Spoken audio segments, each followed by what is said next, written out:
Hello guys, the depth queen स्वागत करती है अपने डीप डेप्थ वर्ल्ड में।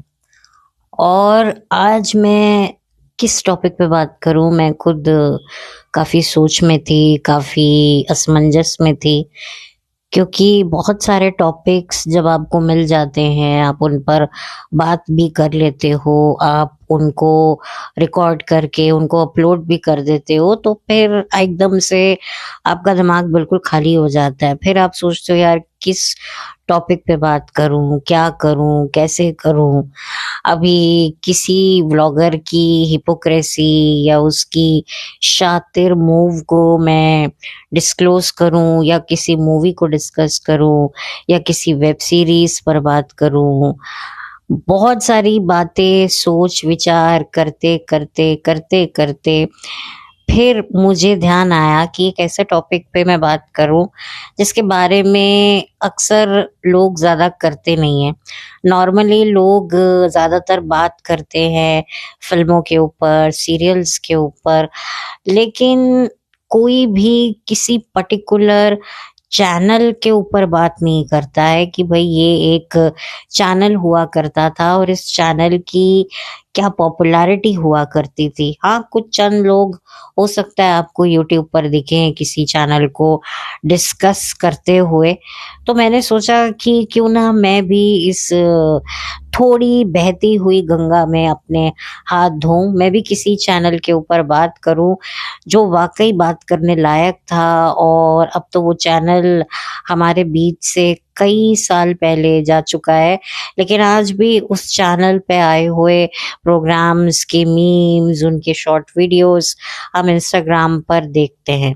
और मैं बात कर रही हूँ स्टार वन चैनल के बारे में, जो 1 नवंबर 2004 में लॉन्च हुआ था। और उसी के साथ एक तरीके से ये हमारे ज़माने का एक ऐसा चैनल हुआ करता था जो बिल्कुल अपने ज़माने से बहुत आगे की सोच रखता था, और एक तरीके से ये चैनल यूथ को रिप्रेजेंट करता था। लेकिन अनफॉर्चुनेटली आप कह लो, क्योंकि ये उस दौर में ये चैनल लॉन्च हुआ जब सास बहू सागा का ड्रामा इतना ज़्यादा डोमिनेटिंग था। मतलब आप सोचिए कि यूथ के पास रिमोट जब तक आता था तब तक उनके सारे सीरियल जो हैं वो ख़त्म हो चुके होते थे, या फिर उनके रिपीट टेलीकास्ट आ रहे होते थे। क्योंकि हमारी मम्मियाँ, नानियाँ, दादियाँ, बुआएँ, भाभियाँ, दीदियाँ सब जो हैं सास बहू के ड्रामे देख देख कर, नौटंकियाँ देख देख कर इतनी ज़्यादा मतलब उसमें डूबी हुई थी, जैसे कि एक चाय में एक कड़क बिस्कुट आप डालो तो कैसे नरम होकर वो अपने आप घुल जाता है, वो टूट जाता है। तो ऐसे ही मतलब डूबी हुई औरतें इतनी ज़्यादा, कोई तुलसी के लिए पागल है, कोई पार्वती के लिए पागल है, मतलब कोई प्रेरणा के लिए आंसुएं बहा रहा है।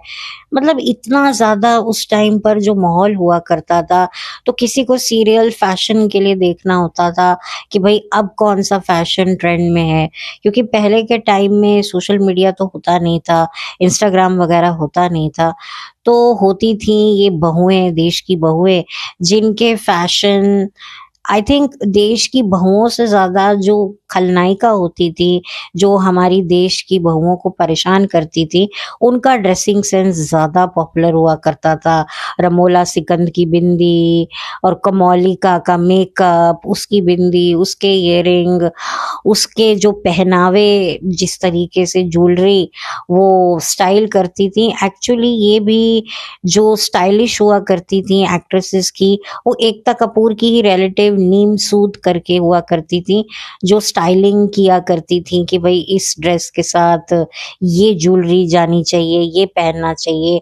इसलिए आप देखेंगे कि पहले के टाइम में जिस तरह के सूट्स, ज्वेलरी वगैरह पॉपुलर हुआ करती थी, वो ज़्यादातर एकता कपूर के शो से ज़्यादा हुआ करती थी। एकता कपूर एक तरीके से टेलीविज़न पर एक नया ही ट्रेंड सेट कर रही थी, और काफ़ी ज़्यादा एकता के शो से ही ज़्यादा औरतें प्रभावित होकर शॉपिंग करने जाया करती थी। और वो टाइम आज से कुछ 20 साल से भी ज़्यादा पुराना का है। तो ऐसे टाइम में आप सोचिए कि यूथ को रिप्रेजेंट करता हुआ ये चैनल स्टार वन हुआ करता था और इसमें इतने बेहतरीन प्रोग्राम्स आते थे।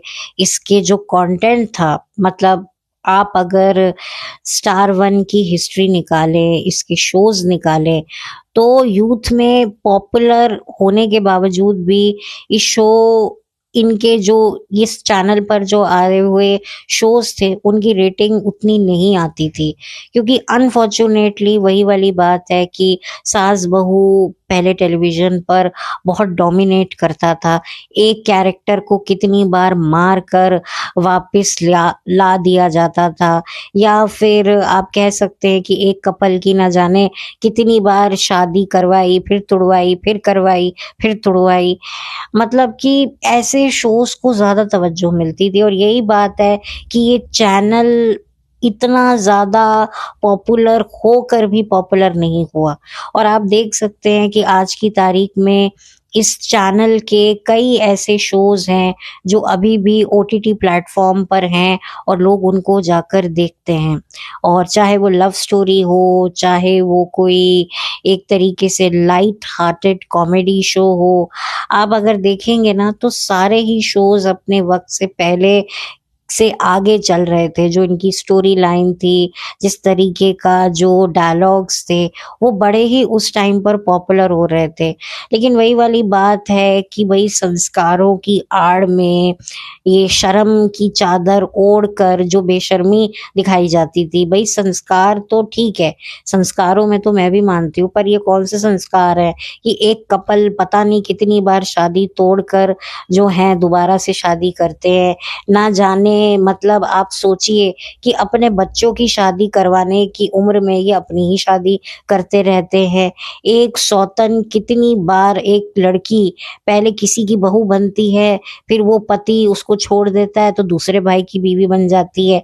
मतलब तो क्या ये संस्कारों की आड़ में जो ये अय्याशियां, मतलब एक तरीके से अगर मैं खुल के बोलूं तो हराम गर्दियां दिखाई जाती थी। लेकिन क्योंकि वो एक सभ्य परिवार का चोला ओढ़ के कि कोई आदमी अपनी बीवी को जो इतनी एक तरीके से आइडियल वाइफ है उसको चीट करता है, उसके बाद उसकी पत्नी उसको माफ करती है और उसके बेटे को भी एक्सेप्ट करती है, मतलब आप देखिए तो ये बेशर्मी नहीं है। लेकिन नहीं भाई, क्योंकि उस बेशर्मी को महंगे महंगे जरकन वाले कपड़े पहनाकर, साड़ियां पहनाकर वो सारी चीजें करवाई जाती थी, तो वो बड़ी सभ्य तरीका है। मतलब एक लड़की के दिमाग में तुम ये भरो कि भाई तुम्हें पढ़ना लिखना नहीं है, तुम्हें तो तुलसी पार्वती जैसी ही बहू बनना है। बचपन से तुम कुछ बनने का ख्वाब मत देखो, पायलट, इंजीनियर, डॉक्टर, वकील ना बन करके तुम्हें क्या बनना है, तुम्हें तुलसी बनना है, तुम्हें पार्वती बनना है। तुम्हें बस सारा दिन सुई धागा लेकर अपने घर के फटे हुए रिश्तों को सीलते रहना है। तो ये एक्सप्लॉयटेशन नहीं है। मतलब क्या करना है कि भाई जो तुम्हारी भाभी है, तुम्हें उसी की तरफ दृष्टि बिगाड़नी है और फिर उसी से शादी कर लेनी है। मतलब अगर आप इन सारे सीरियल्स को देखें ना, तो इनका जो कंटेंट हुआ करता था, भटकती आत्माएं, मतलब पिशाचिने, डाकिने, कितने आप शोज ऐसे देखिए। अभी भी ये नागिन नाम का शो एक बड़े पॉपुलर चैनल पर चलता है, तो ये क्या है? मतलब ये भी तो एक तरीके से एक्सप्लॉयटेशन है कि एक नागिन घर में घुसा ही है और वो अपना भेष बदल के एक अच्छी बहू बनी हुई है। मतलब कि काल्पनिक जीवन की भी कोई सीमा तो होनी चाहिए ना। मतलब इतना क्रिंज, मतलब कि भाई लड़का लड़की की जबरदस्ती शादी करवा दो, फिर बाद में उनके बीच में प्यार करवा दो, फिर झगड़ा करवा दो। मतलब आप सोचिए कि क्या ये सही चीज है? लेकिन नहीं भाई, उनको तो आप संस्कारों का नाम देकर, उनको तो आपकी भाई उन सारे पात्रों को आपने साड़ी पहनाई हुई है, लेकिन हरकतें तो मतलब बेशर्मों वाली है। ये थोड़ी ना है कि जो लोग साड़ी कवर करके जो औरतें चलती हैं वो गलत काम नहीं करती हैं, और जो मिनी स्कर्ट्स पहनती हैं वही बेशर्म औरतें होती हैं। शर्म सबसे पहले आपके मन में होनी चाहिए। ठीक है, आपको अपने तन को ढकना चाहिए, लेकिन उससे पहले अपने मन को ढकना चाहिए। लेकिन ये सारी बातें तब हमें कहाँ समझ में आती थी। तो यही वाली बात होती थी कि जो औरत साड़ी पहनती है उसी के विचार अच्छे हैं, जो थोड़े मॉडर्न ड्रेसेस पहनती है, जीन्स पहनती है, तो वो एक चालू टाइप की लड़की है। ये सीरियल्स में यही तो दिखाने की कोशिश की है। मतलब अब मैं क्या बोलूं, बहुत बहुत आगे तक जाएगी, लेकिन इस तरह के यूथ को पसंद आने वाले शोज को जो है पॉपुलैरिटी ही नहीं मिलती थी, क्योंकि हमारे नानियां, दादियां, बड़ी औरतें कब्जा करके बैठी रहती थी। उनको लगता था कि यूथ ये देखेगा तो बिगड़ेगा। क्या ये नहीं बिगड़ेगा कि बस एक औरत को घर में जाकर उसका काम यही है कि पॉलिटिक्स सुलझाओ या पॉलिटिक्स करवाओ? बस दो टाइप की औरतें होती हैं, झगड़ा करवाने वाली और झगड़ा सुलझाने वाली। बस यही चीज सिखाओ। लड़कों का क्या काम है? बस चुपचाप बैठे रहो घर में, औरतें दंगे फसाद कर रही हैं और तुम अपना ऐसे बुत बन के बैठे रहो। तुम्हारा कोई रोल नहीं है, तुम्हारी कोई पॉइंट ऑफ व्यू नहीं है, तुम्हारी रील की हड्डी नहीं है। बस तुम्हें बाहर अफेयर चलवाने हैं और अपनी बीवियों को कन्विंस करना है कि हमारी प्रेग्नेंट गर्लफ्रेंड्स को एक्सेप्ट कर लो, उनके बच्चों को तुम एक्सेप्ट कर लो। यही, इसको आप एक नई सोच कहते थे भाई। लेकिन वही वाली बात है कि ऐसी सोच के लोगों की वजह से कितना अच्छा कंटेंट हमें मिल सकता था। मतलब चाहे वो लव स्टोरी के रूप में हो, यूथ को इनकरेज करने के मामले में हो, और किस तरीके से मतलब एक सास बहू का एक अच्छा अनूठा रिलेशनशिप दिखाया जाता था स्टार वन के ही शो सारा भाई वर्सेस सारा भाई में। लेकिन जब तक सारा भाई वर्सेस सारा भाई टेलीविजन पर ऑन एयर होता था, उसको टीआरपी नहीं मिलती थी। लेकिन जब शो खत्म हुआ, बंद हुआ, ऑफ एयर हुआ, तब सडनली लोगों को इस शो की याद आने लगी, क्योंकि लोगों को भी रियलाइज हुआ कि हमने जो है, कहते हैं ना कि हीरे की पहचान जौहरी को ही होती है। तो वाकई वो जौहरी फिर जब बाद में आए, जब शो बंद हो गए, तब उन्होंने बताया कि भाई जिनको तुम कांच पत्थर समझ रहे हो, असल में वो हीरा है, और जिनको तुम हीरा देखकर रोज रात को निहारते हो, वो तो सब पत्थर हैं। तो फिर लोगों को रियलाइज हुआ, लेकिन तब तक नुकसान तो हो ही चुका है ना। नहीं तो फिर सारा भाई कितना आगे जाता। वो बात अलग है कि फिर कुछ समय बाद उसे ओटीटी प्लेटफॉर्म पर लाया गया, लेकिन वो इतनी सक्सेस हासिल नहीं कर पाया, क्योंकि लोगों का जो एक एक्सपेक्टेशन थी वो खरा पूरा नहीं कर पाया। दूसरा, लोग भी आगे बढ़ चुके हैं, लोगों को भी वो मजा नहीं आया। फिर कैरेक्टर्स में वो बात नहीं आई, क्योंकि नए नए कैरेक्टर्स जब ऐड किए जाते हैं कहानी को आगे बढ़ाने में, इंटरेस्टिंग बढ़ाने में, तो कभी कभी वो नए पात्र वो जगह नहीं ले पाते। तो ये सारी बातें मद्देनजर रखी जाती हैं, प्लस अपनी डेस्टिनी भी होती है। अब जैसे आप ये क्योंकि सास भी कभी बहू थी का ही हाल देख लीजिए, जो सीजन 2 आया है, निहायती रद्दड़, निहायती बकवास, और अब ये खत्म भी बहुत जल्दी होने वाला है। क्योंकि है क्या, आप सोचिए कि 25 साल बाद इस शो की दोबारा से एंट्री होकर दिखाया भी क्या जा रहा है? भाई मिहिर का वही चक्कर, अब उस चक्कर को ग्लोरीफाई कर दिया गया, क्योंकि भाई अब एक एंडिंग अच्छी चाहिए। नहीं तो भाई क्या, मतलब वही तुलसी, वही घड़ियाली आंसू बहा रही है, वही घर में इतना कुछ बकेड़ा चल रहा है, मतलब वही क्लॉस्ट्रोफोबिक चीजें जो हमें उस टाइम पर सफोकेट करती थी, और आज तो सबसे ज्यादा सफोकेट करती हैं। बट थैंकफुली कि जो हमारी मम्मियां हैं, नानियां हैं, जो हमारे घर की बड़ी बुजुर्ग औरतें हैं, उनमें से कुछ औरतें तो परलोक सिधार चुकी हैं, और कुछ ऐसी औरतें हैं जिनका अब इंटरेस्ट यूट्यूब पर ज्यादा लगता है, यूट्यूब पर व्लॉग्स देखकर, या जो स्किट्स वगैरह लोग बनाते हैं उनको देखकर ज्यादा अब उनका इंटरेस्ट वहां डेवलप हो गया है, जिसकी वजह से जो है इस शो को उतनी कामयाबी नहीं मिली। हालांकि शुरुआत में तो कुछ टाइम तक लोगों ने देखा, क्योंकि भाई एक मेमोरी होती है, एक नॉस्टैल्जिया मोमेंट आता है, इसी वजह से लोग देखते हैं कि क्या है, वही रिश्तों के भी रूप बदलते हैं। वो एक आप वो सारी यादें कलेक्ट करने के लिए आप जाते हो, देखते हो, कुछ एपिसोड देखते हो, लेकिन वही वाली बात है कि लोग भी समझ गए, क्योंकि अब पब्लिक उतनी तरीके से उल्लू बनने को तैयार नहीं है कि 8-8 9-9 साल तक आप पब्लिक को उल्लू बना रहे हो और पब्लिक बन रही है, लेकिन अब पब्लिक काफी होशियार हो चुकी है। वो कुछ ही महीने में भांप लेती है कि भाई ये कहानी कहाँ तक जाएगी और कहाँ तक नहीं जाएगी, क्योंकि अब लोग भी बहुत स्मार्ट हो गए हैं, सबको स्मार्टफोन चलाना आता है। तो स्मार्टफोन चलाने वाली जो ऑडियंस है वो कोई टटपुंजिया नहीं है। और वही वाली बात है कि एकता कपूर को कुछ अपने आप को प्रूव करना था तो उन्होंने किया, और उसमें वो थोड़ा बहुत साबित भी हुई, क्योंकि काफी समय से वो बदनाम हो रही थी कि वो एक जो है अडल्ट कंटेंट बनाती हैं, ये करती हैं। तो उन्होंने सोचा कि अब मैं नया पारिवारिक कंटेंट क्या लेकर आऊं, तो अपना पुराना ब्लास्ट फ्रॉम पास्ट को थोड़ा सा रीवैम्प करके एक तरीके से नया स्टाइल दे के मैं वापस से लाती हूँ। मतलब बोतल भले ही नहीं है, लेकिन उसके अंदर जो पदार्थ है वो वही पुराना घिसा पिटा है। तो अब लोगों को समझ में आ गया है, तो इसीलिए लोगों ने उसको फिर ज्यादा एंटरटेन नहीं किया, और यही वजह है कि अब शो को जो है अब बंद करने की सोच रहे हैं। तो हो सकता है 1-2 महीने में बंद कर दें, क्योंकि शायद जुलाई के महीने में ही शुरू हुआ था। तो हो सकता है 1 साल होते होते बंद कर दे, या उससे भी पहले बंद कर दे। तो यहाँ पर जो स्टार 1 के साथ जो नाइंसाफी हुई थी ना, वो वाकई बहुत ज्यादा दुखदाई थी, क्योंकि इसके और भी ऐसे शोज थे। अब आप देखिए ना, नच बलिए, नच बलिए सबसे पहले स्टार 1 पे आया था, और कितना बढ़िया कॉन्सेप्ट था कि टेलीविजन की जोड़ियां यहाँ पर आकर प्रॉपरली डांस कंपटीशन में हिस्सा लेंगी। तो कितना पॉपुलर हुआ था नच बलिए 1 और नच बलिए 2, तो स्टार 1 पे आया था। फिर उसके बाद नच बलिए 3 जो है वो शिफ्ट होकर, अगर मैं गलत नहीं हूँ तो स्टार प्लस पे आ गया था, क्योंकि स्टार प्लस और स्टार 1 दोनों सिस्टर कंसर्न थी, यानी कि मतलब एक ही चैनल था, मतलब एक ही चैनल का एक दूसरा, कहते हैं ना, बच्चा आप कह लो।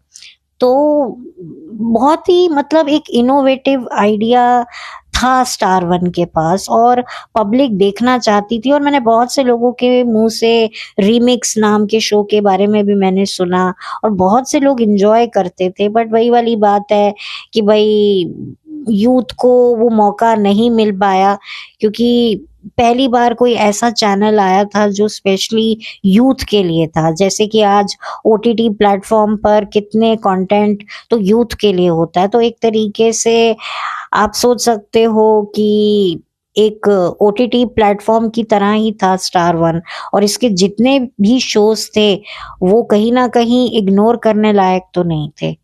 लेकिन फिर उसके बाद जो है इस शो को बंद करके लाइव ओके बना दिया गया, और फिर उसमें भी वही सारा कंटेंट लाने की कोशिश की गई जो उस वक्त पर, उस टाइम पर जो फीमेल ऑडियंस को अट्रैक्ट कर रहा था। फिर उसके बाद कुछ समय तक उस चैनल ने भी काफी अच्छी पॉपुलैरिटी निकाली। फिर उसके बाद उसको वापस से करके उसको शायद स्टार भारत बना दिया, अगर मैं गलत नहीं हूँ तो। तो बस अब स्टार भारत का तो किसी को नामो निशान, मुझे नहीं पता उसमें कितने शोज आते हैं क्या है। तो आप सोचिए कि स्टार 1 जो आज से तकरीबन आप सोचिए 20 साल पहले लॉन्च हुआ था, मुझे वो चैनल अभी भी याद है। मुझे सच कहूँ तो स्टार वो कौन सा लाइफ ओके चैनल भी थोड़ा बहुत याद है, क्योंकि उसमें देवों के देव महादेव नाम का एक शो आया करता था। तो मेरी दादी उसे काफी देखा करती थी, भगवान शंकर का। तो आप देख सकते हैं कि उसमें भी वो फैमिली कंटेंट लाने की कोशिश की गई। इवन स्टार 1 पर भी जो है फैमिली कंटेंट लाने की कोशिश करी, कुछ चीजें लाने की कोशिश करी कि भाई इसको भी हम थोड़ा सा वैसा ही बनाने की कोशिश करते हैं। लेकिन वो पब्लिक ने वो चीज एक्सेप्ट नहीं की, तो चैनल को ही एक तरीके से एक मॉडिफाई करके लाइफ ओके बना दिया, और अब अगर मैं गलत नहीं हूँ तो स्टार भारत बना दिया है। और स्टार भारत का तो भाई भारत भी उसकी जिम्मेदारी नहीं लेता उस चैनल की। तो ये बात होती है। और स्टार 1 के कितने ऐसे शोज हैं जिनको हम सोशल मीडिया पे देखते हैं। सबसे पहले तो सारा भाई वर्सेस सारा भाई की तो मैं बात ही कर चुकी हूँ, दिल मिल गए, डॉक्टर अरमान, रिधिमा, बहुत सारे शोज हुआ करते थे। मतलब ये तो कुछ शोज मुझे याद हैं। तो यूथ में काफी पॉपुलर हुआ करते थे। पर वही वाली बात है कि चैनल की पॉलिटिक्स, चैनल पर भी काफी पॉलिटिक्स होती है, काफी मतलब अच्छे अच्छे चैनल्स को भी आगे नहीं आने दिया जाता कि अगर कोई चैनल कुछ अच्छा लेकर आ रहा है।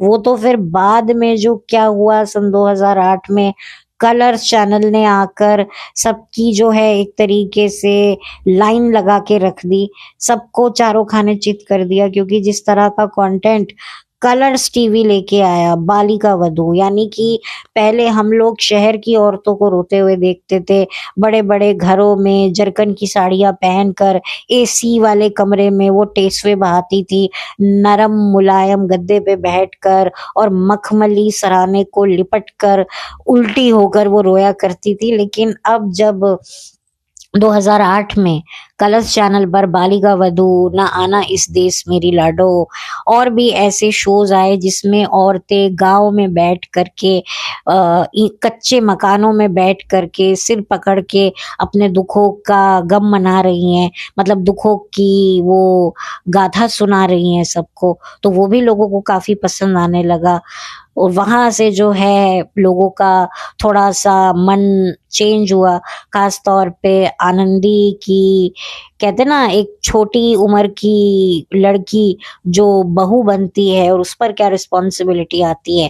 पहले हम लंबी लंबी ताड़ ताड़ तुलसी पार्वती औरतों को साड़ी पहनते हुए, मंगलसूत्र पहनते हुए, सिंदूर लगाकर देखते थे, लेकिन बालिका वधू में हम अविका गौर को, एक छोटी सी 10-12 साल की बच्ची को गले में मंगलसूत्र, मांग में सिंदूर लगाकर जो है बहू के तौर पर घर में घूमते हुए बाबा सा माँ सा करते हुए देखते थे। तो वहां से फिर लोगों का नजरिया और बदला।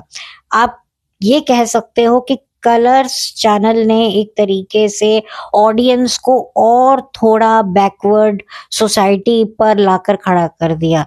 हालांकि ये लोग कहते जरूर थे, डिस्क्लेमर डालते थे कि भाई हम किसी भी क्रूर नीति को हम लोग सपोर्ट नहीं करते, हम भी उसका पुरजोर विरोध करते हैं। लेकिन कहीं ना कहीं ये बड़ा इंटेलिजेंट तरीका होता है कि आप कह तो रहे हो कि आप इस चीज को सपोर्ट नहीं कर रहे हो, लेकिन कहीं ना कहीं आप ये चीज दिखा करके सिंपैथी तो ले रहे हो। और कुछ लोग मतलब एक बड़ा ही इंटेलिजेंट तरीका होता है, आपको पब्लिक को कनेक्ट ना करके भी कनेक्ट करना होता है कि नहीं नहीं हम किसी चीज को सपोर्ट नहीं कर रहे हैं, हम जो है बाल विवाह को सपोर्ट नहीं कर रहे हैं, हम किसी उसको सपोर्ट नहीं कर रहे हैं, भ्रूण हत्या को हम सपोर्ट नहीं कर रहे हैं, जो ना आना इस देश मेरी लाडो का दिखाया गया था। लेकिन कहीं ना कहीं लोगों को ये देखना पसंद आता था। आनंदी और जगिया की जोड़ी पसंद आती थी, उनको अवार्ड्स भी मिले, तो कहीं ना कहीं लोगों के दिल में आनंदी के लिए, जगिया के लिए एक जगह तो बनी रही थी। फिर अम्मा जी के लिए नफरत भी बढ़ रही थी, लेकिन साथ ही साथ में जो सिया नाम का जो कैरेक्टर था उसकी प्रेज भी की जा रही थी। तो ऐसे करके जो है एक तरीके से लोगों को अपनी हमारी पिछड़ी हुई सोसाइटी से एक तरीके से रूबरू करवाने की ये बड़ी काबिल तारीफ साजिश थी। क्योंकि बहुत सारे लोग जो उस टाइम पर मेरे जैसा जो यूथ हुआ करता था वो ऐसी क्रूर प्रथाओं को पढ़ा करता था किताबों में, लेकिन देखने और पढ़ने में फर्क तो होता ही है। तो कुछ ऐसा ये कलर्स चैनल ने एक नई क्रांति लाई, जिसकी वजह से फिर हर चैनल पर फिर ऐसे ही गांव की लड़कियां रोती बिलखती हुई दिखाई देने लगी। जैसे कि जी टीवी पर एक शो आया था राजपूत का, अगले जन्म मोहे बिटिया न कीजो। भाई उसमें लड़कियों का स्ट्रगल कि एक लड़की होना कितना बड़ा पाप है, तो यहाँ दिखाकर लड़कियों के मन में एक तरीके से ये डालना कि यार लड़की होना वाकई कितना बड़ा अभिशाप है, कितनी तकलीफ झेलनी पड़ती है। हाँ यार ऐसा है, मतलब आप सोचिए ना कि माइंड को पल्यूट करने का कितना बेहतरीन तरीका ये चैनल वाले निकालते थे। इससे अच्छे तो दूरदर्शन वाले थे जो अर्ली 90s में 90s में जो एक बहुत अच्छा शो उन्होंने बनाया था, जिसका मैंने रिव्यू भी किया था अपने चैनल पर, पल्लवी जोशी जिसमें थी और वो ऑफिसर बनती हैं। आई थिंक उनका नाम आरोहन था। उसमें शेफाली शाह भी थी। और मैंने उस शो को लेकर भी बात की थी कि किस तरीके से अगर विमेन एम्पावरमेंट की सही परिभाषा को आपको समझना है तो आपको ये शो देखना चाहिए। और मैंने दिल से उसे बहुत प्रमोट किया था। और अगर आप उस शो को देखें यूट्यूब पे जाकर तो सभी ने कमेंट किया था कि भाई एकता कपूर को ये शो देखना चाहिए और तमाम उन सास बहू सागा बनाने वालों को ये शो देखना चाहिए। उसके कुछ 12-13 एपिसोड्स थे और उसमें उस तरीके से उस लड़की का जो एक विल दिखाया है कि मुझे कुछ करना है। आई थिंक नेवी ऑफिसर थी लड़की या कुछ तो थी, मुझे अभी ध्यान नहीं आ रहा है। मैंने देखा था और मुझे देखकर बड़ा ही प्राउड फील हुआ था कि वाकई आप कुछ ऐसा देखो कि आपको अपने ही जेंडर पर नाज हो, ना कि आप ये सोचो कि अरे यार यार मैं भी तो लड़की हूँ, ये देखो ना कैसे लड़की के साथ बुरा हो रहा है। तो एक साइकोलॉजी पर बहुत इफेक्ट करते हैं इस तरह के शोज। लेकिन खैर ये तो खैर थोड़ी सी मैं दूसरे चैनल्स पर भी बात कर रही हूँ, लेकिन स्टार प्लस पे स्टार प्लस नहीं, स्टार वन पर ये जो शो आया थे, ये जो जिस तरह का कंटेंट बनाया गया था, एक से एक बढ़ के डिटेक्टिव शोज हों, चाहे हॉरर शोज हों, चाहे कॉमेडी शो हो, वो भी स्टार वन पर ही आया गया था। आप लोगों का लाफ्टर चैलेंज, ये भी तो स्टार वन की ही देन थी। उसके बाद फिर इसे दूसरे चैनल पर लेकर गए, लेकिन इसी चैनल पर तो लोगों ने इस शो को देखा और कपिल शर्मा इसी शो से तो लोगों के सामने नजर आए। तो आप देखिए कि स्टार वन का विजन कितना ब्रॉड था। ये जो स्टैंड अप कॉमेडी को एक तरीके से जो आज हर कोई करते हुए सोशल मीडिया पे दिखता है, ये उस टाइम पर पहले भी हुआ करती थी स्टैंड अप कॉमेडी, लेकिन स्टार वन ने इसे एक अलग प्लेटफॉर्म देकर जो है न जाने कितने लोगों को लैमलाइट दी। और इसी शो से हमें गजोदर भैया यानी कि राजू श्रीवास्तव का भी एक रूप देखने को मिला, जो आज भी हम लोग याद करते हैं। और मैंने इसका भी वीडियो अपने चैनल पर बना रखा है राजू श्रीवास्तव जी का। तो ये स्टार वन की ही देन है। और ना जाने कितने ऐसे शोज थे जो स्टार वन पे आया करते थे लेकिन उनकी कदर नहीं हुई है। तो चैनल के साथ भी कहीं ना कहीं बेईमानी होती है। उसके अलावा भी इमेजिन टीवी, वो भी काफी अच्छा था अपने टाइम पर। एक 9X चैनल भी आया था जिसको लोगों ने काफी ज्यादा देखना शुरू किया था। वो भी सन 2008 में ही आया था अगर मैं गलत नहीं हूँ तो, क्योंकि मतलब 8 में ही आया था या उससे पहले आया था। उसमें भी डिफरेंट डिफरेंट टाइप के शोज थे। ऑफ कोर्स फैमिली ड्रामा उसमें भी था, लेकिन रियलिटी शोज थे डांस को लेकर, नए नए लोगों को प्लेटफॉर्म देकर, बहुत कुछ। मतलब उस टाइम पर ना टेलीविजन पे एक तरीके से होड़ लगी हुई थी कि कौन अपनी बेहतरीन क्रिएटिविटी का प्रदर्शन देगा।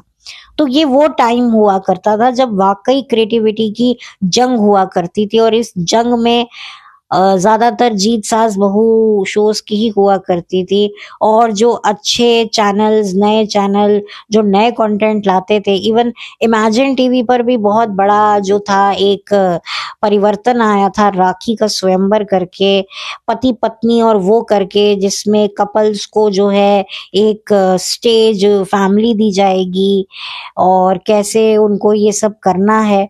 मतलब इस तरह के बड़े क्रिएटिव आइडियाज इन नए नए चैनल्स पर आने लगे थे। और अब आप देख सकते हैं कि इमेजिन टीवी भी बंद हो चुका है और 9X चैनल भी बंद हो चुका है और स्टार वन तो हो ही चुका है और कितने साल पहले ही बंद हो चुका है।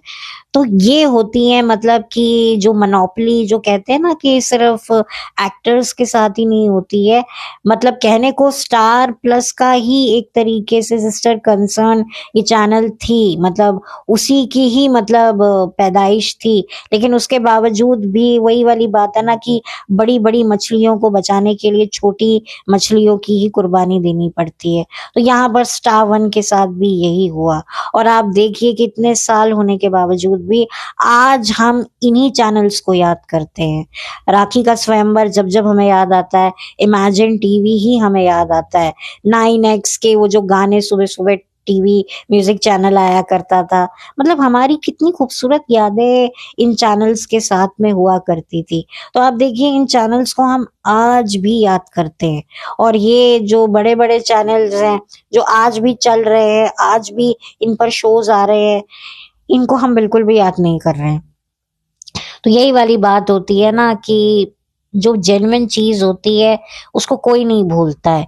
हाँ, चीजें उस टाइम पर हमें इतनी समझ में नहीं आई क्योंकि हमारे पास अपना कोई, जैसे आज हमारे पास मोबाइल है, अपना अपना अपना मतलब एक तरीके से स्वतंत्र एंटरटेनमेंट होने का अधिकार है, वो उस जमाने में नहीं था।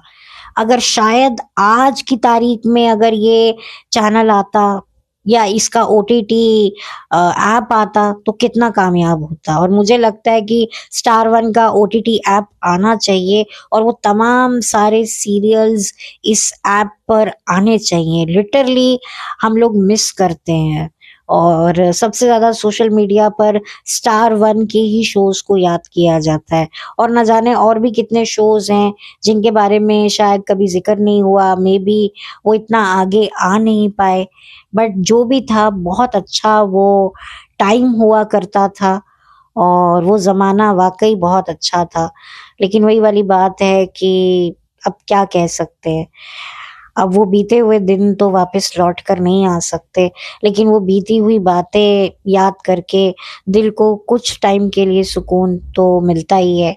और वही सुकून मैं महसूस करने के लिए मैंने सोचा कि मैं अपने चैनल पर स्टार वन के बारे में बात करूं।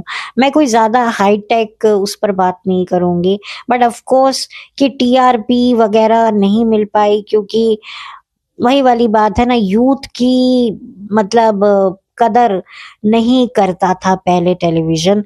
कदर करते थे तो ये फैमिली ऑडियंस की ज्यादा कदर की जाती थी। लेकिन आज की तारीख में ये जो ओटीटी प्लेटफॉर्म्स हैं ये तो यूथ को ज्यादा तवज्जो देते हैं।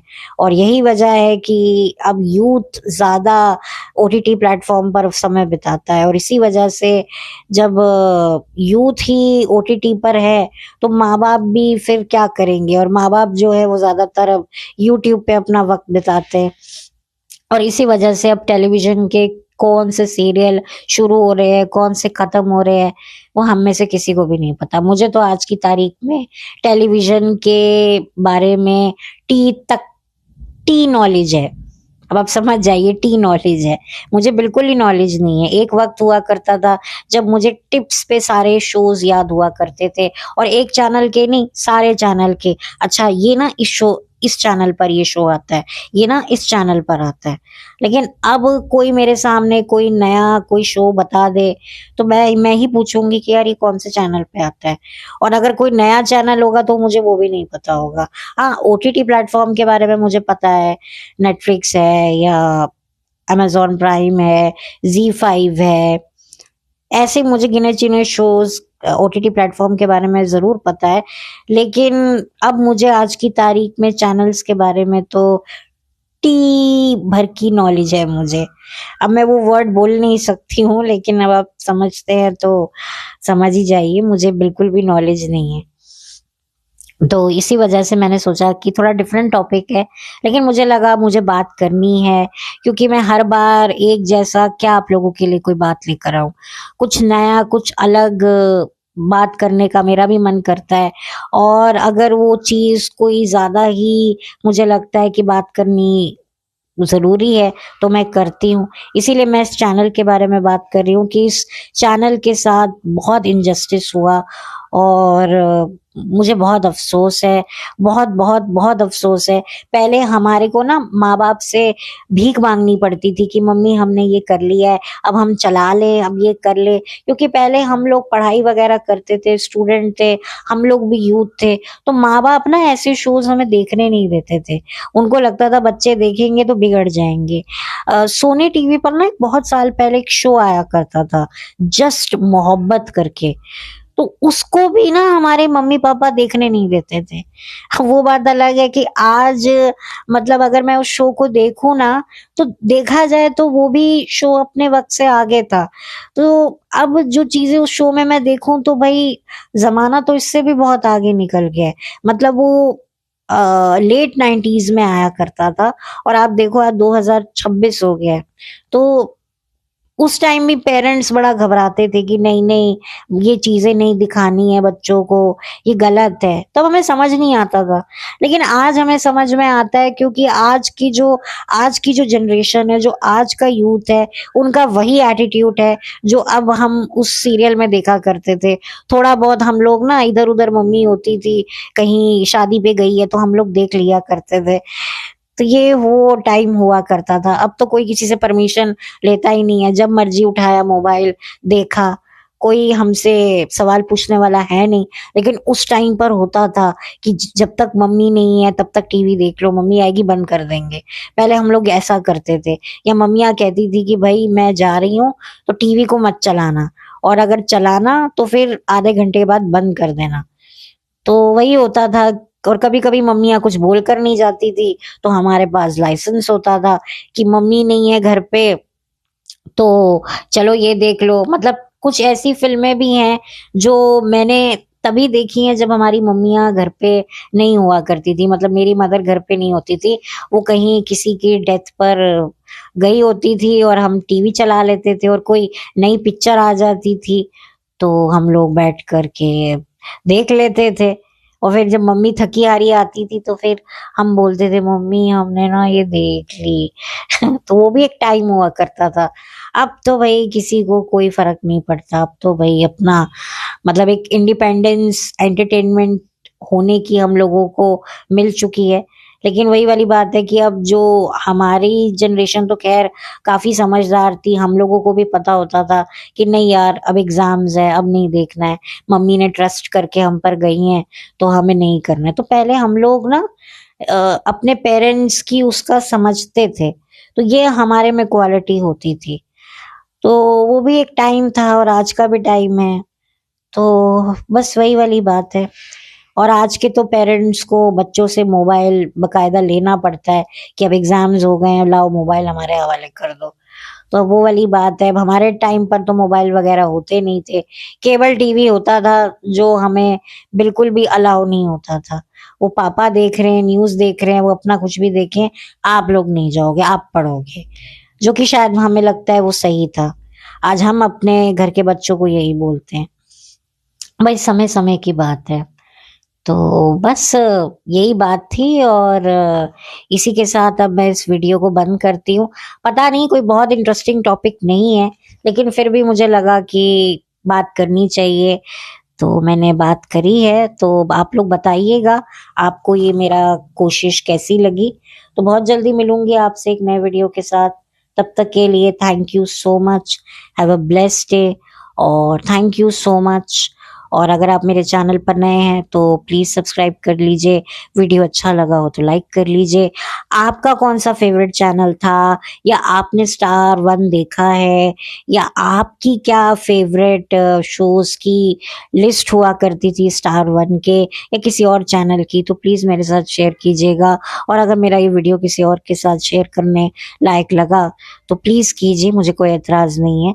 तो जल्दी मिलती हूँ आपसे एक नए धमाकेदार पॉडकास्ट के साथ। तब तक के लिए हैव अ ब्लेस्ड डे।